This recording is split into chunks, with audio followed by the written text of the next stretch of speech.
네, 오늘 저는 주신 말씀을 통해서 죄사함의 은혜라고 하는 제목을 가지고 하나님 말씀을 증거하겠습니다. 마가복음 1장에 보게 되면 예수님께서 여러 가지 기적을 행하셨습니다. 갈릴리를 두루 다니시면서 복음을 전하시던 예수님이 다시금 가버나움에 들어오십니다.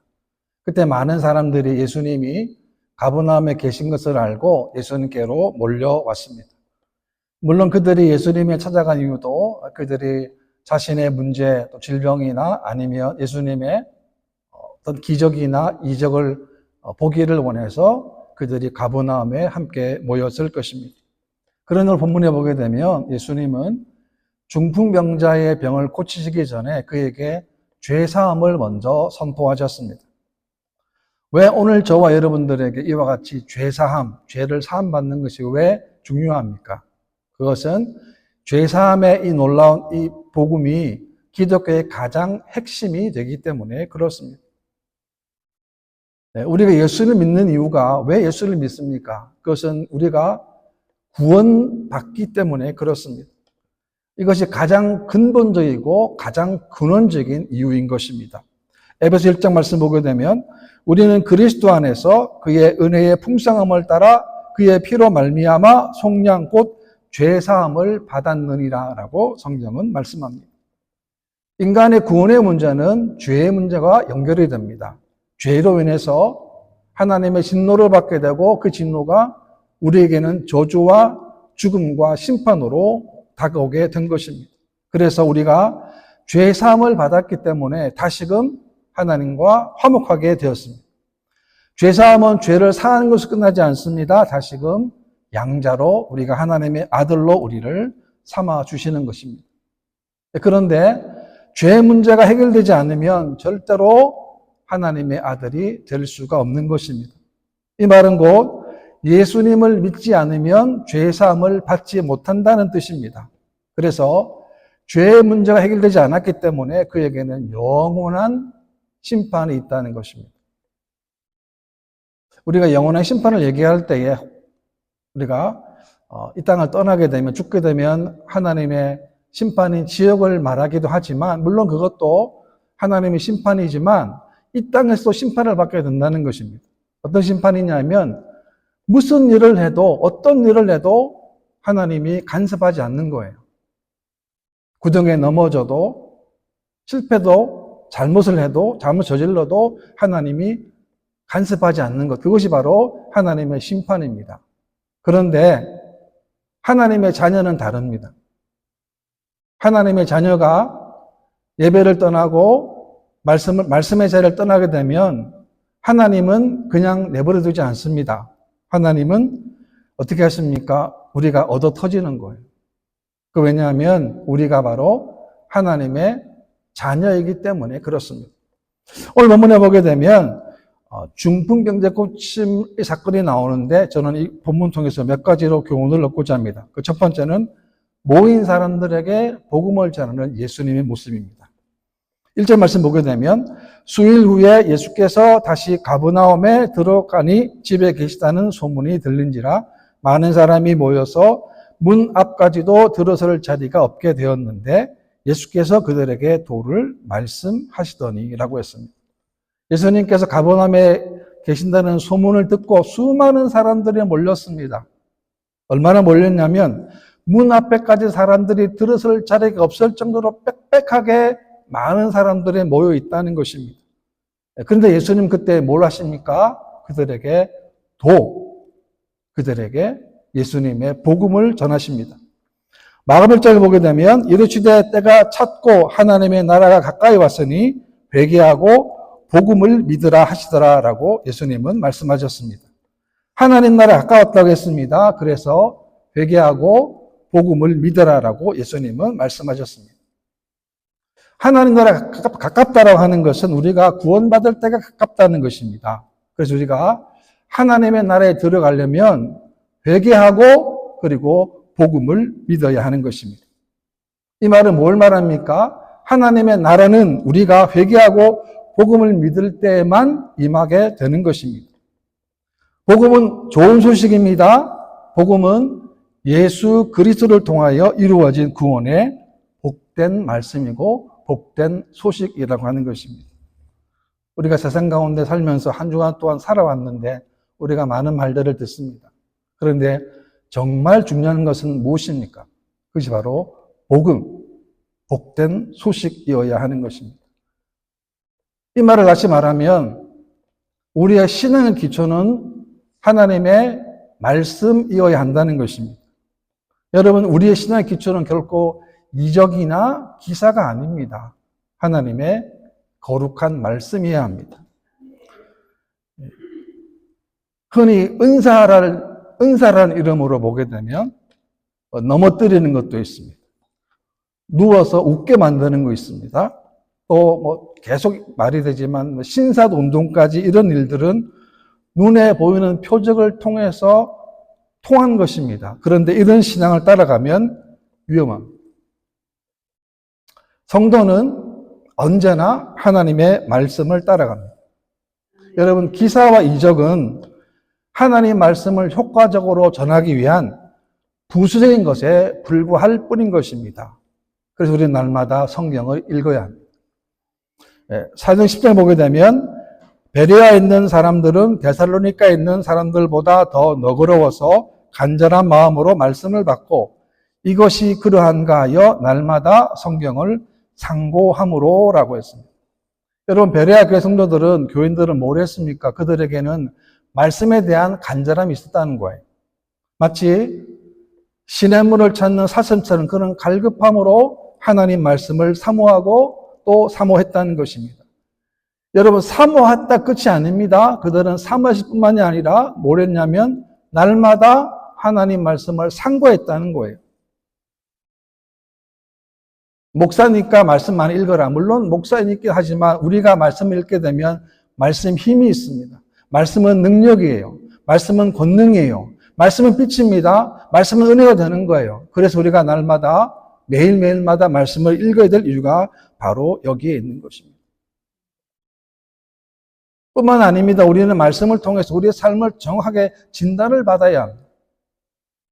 바둑을 하시는 분들이 바둑 끝난 다음에 반드시 복기를 하는 것처럼 내가 뭘 잘못했게, 바둑을 보게 되면 한 수 때문에 지는 경우들이 있잖아요. 한 수, 그 수많은 돌판 중에 한 수 때문에 지게 되는데 거기만 안 뒀다고 한다면 내가 안 졌을 테라는 것 복귀하는 거 아닙니까? 그래서 바둑 기사들이 참 하기 힘든 게 바로 복기라고 합니다. 왜? 자기를 보기 때문에. 여러분, 우리가 내 삶이 바른 삶인지를 어떻게 확인할 수 있습니까? 그것은 우리가 주신 말씀을 통해서만 가능한 것입니다. 인간은 본질적으로 약속의 말씀을 따라가는 것보다는 본질적으로 자꾸만 죄와 더 가까워지고 하는 성향이 있다는 거예요. 우리 마음속에 있다는 거예요. 그래서 우리가 하나님 날마다 말씀을 상고해요. 여러분, 우리가 어떻게 주일날 새 은혜를 받을 수 있습니까? 그래서 내 안에 있는 숨어있는 세상에 물들어 있는 우리의 마음, 이것을 벗겨내야 하는 것입니다. 그래서 우리 다른 말로 회개라고 하지 않습니까? 우리가 회개해야 하나님의 새로운 은혜를 우리가 받게 되는 것입니다. 예수님 마귀의 시험을 받으셨을 때에 오직 말씀으로 이기셨습니다.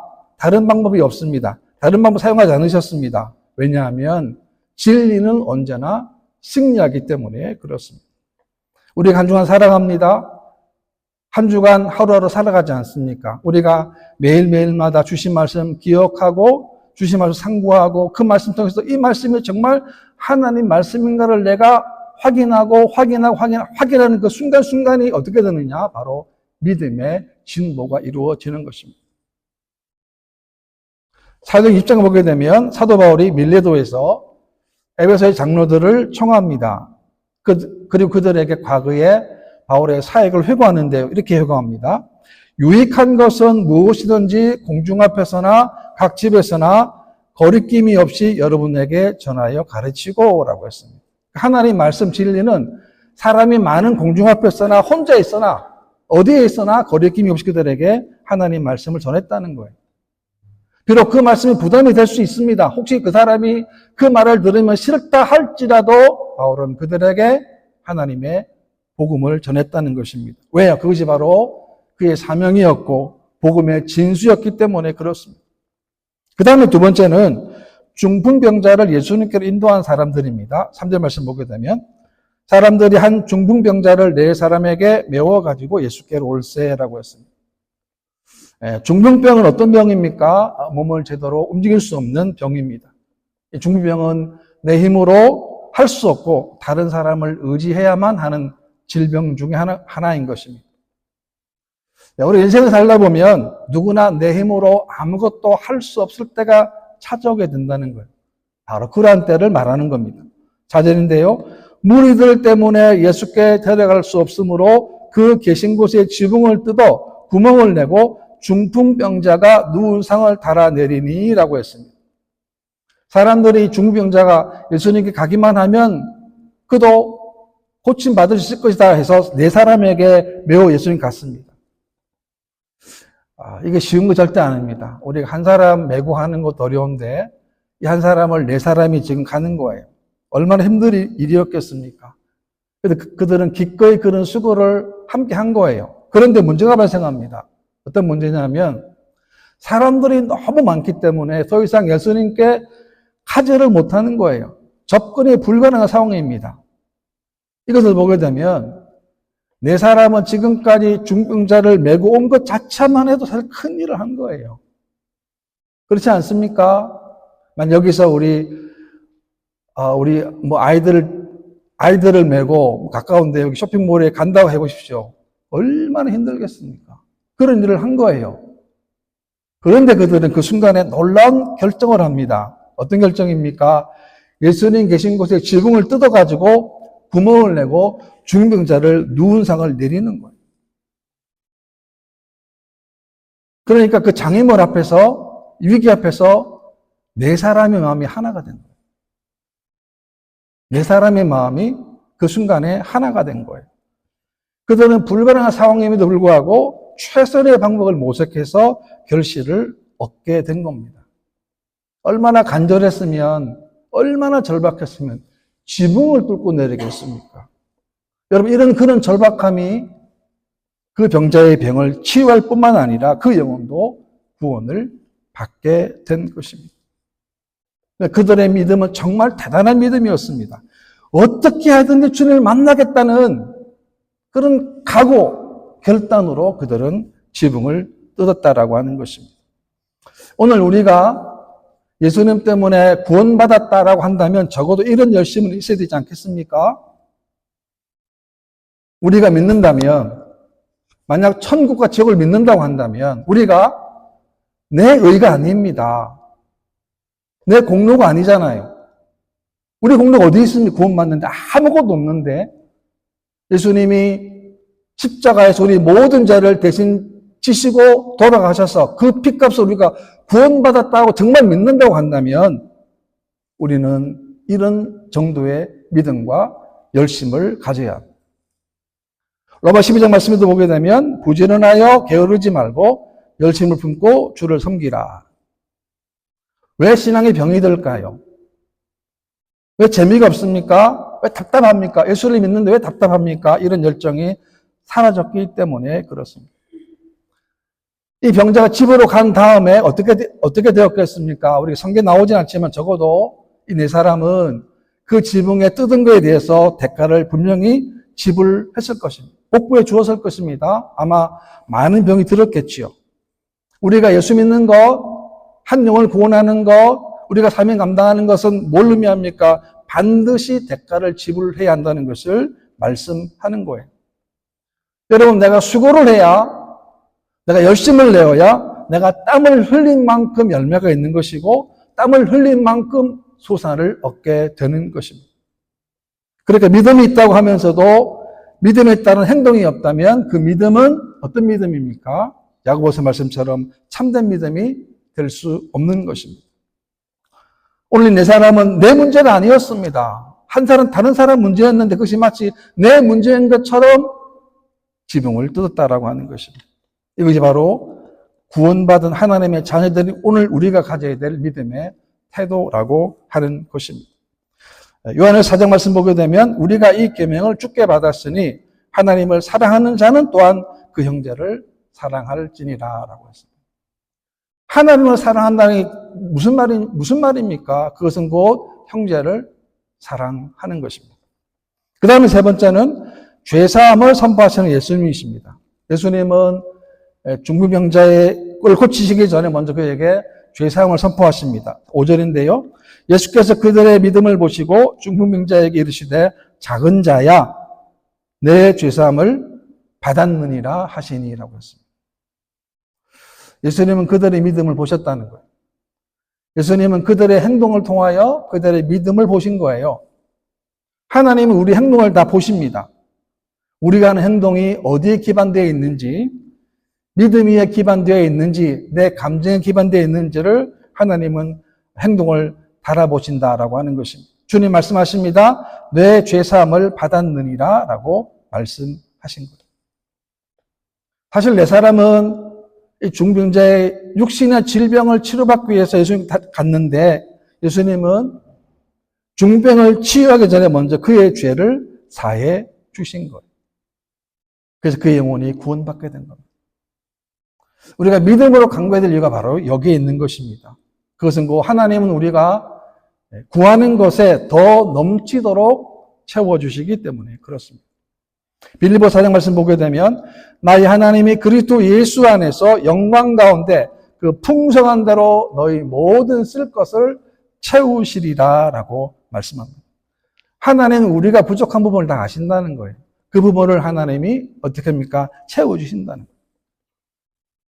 그런데 이 부분에서 서기관들이 나오는데 서기관들은 예수님을 비판합니다. 서기관들은 예수님 당시에 율법의 전문가들이었습니다. 그런데 그들은 예수님이 하나님이신 줄을 몰랐습니다. 7절인데요. 이 사람이 어찌 이렇게 말하는가? 신성모독이로다. 오직 하나님 한 분 외에는 누가 능히 죄를 사하겠느냐? 그들의 신앙이 뭐냐면 죄를 사하는 권세는 오로지 하나님께만 있다는 거예요. 그러니까 예수님이 이 병자에게 죄사함을 선포하는 거 보니까 이것은 곧 신성모독으로 본 거예요. 그러니까 예수님께서 죄사함을 선포한 것은 하나님의 신성과 하나님의 권위에 도전한 신성모독으로 본 것입니다. 서기관도 어떤 사람들입니까? 구약의 말씀을 통하여 메시아에 대한 내용들을 읽고 가르쳤던 사람들입니다. 그런데 그들이 가르쳤던 메시아 대신에 예수님이 지금 바로 앞에 있는데도 불구하고 그들은 그 예수님을 몰랐다라고 하는 것입니다. 8절입니다. 그들이 속으로 이렇게 생각하시는 줄을 예수께서 곧 중심에 하시고 이르시되 어찌하여 이것을 마음에 생각하느냐. 예수님은 서기관들의 마음을 보셨다는 거예요. 생각을 아셨다는 겁니다. 예수님 인간의 깊은 것을 다 아십니다. 우리의 모든 것, 마음과 생각을 다 아신다는 거예요. 우리 그래서 진실해야 합니다. 우리가 하나님 앞에서도 진실해야 되고 또 우리가 사람 앞에서도 진실해야 되는 이유가 바로 여기에 있는 겁니다. 왜냐하면 하나님은 우리의 모든 것들을 다 아시기 때문에 그렇습니다. 왜 진실이 무너집니까? 왜 성도가 진실이 무너집니까? 물질 앞에서, 욕심 앞에서, 명예 앞에서, 야망 앞에서 진실이 무너지는 것입니다. 우리는 명예 앞에서도, 물질 앞에서도, 욕심 앞에서도, 탐심 앞에서도 우리는 진실해야 하는 것입니다.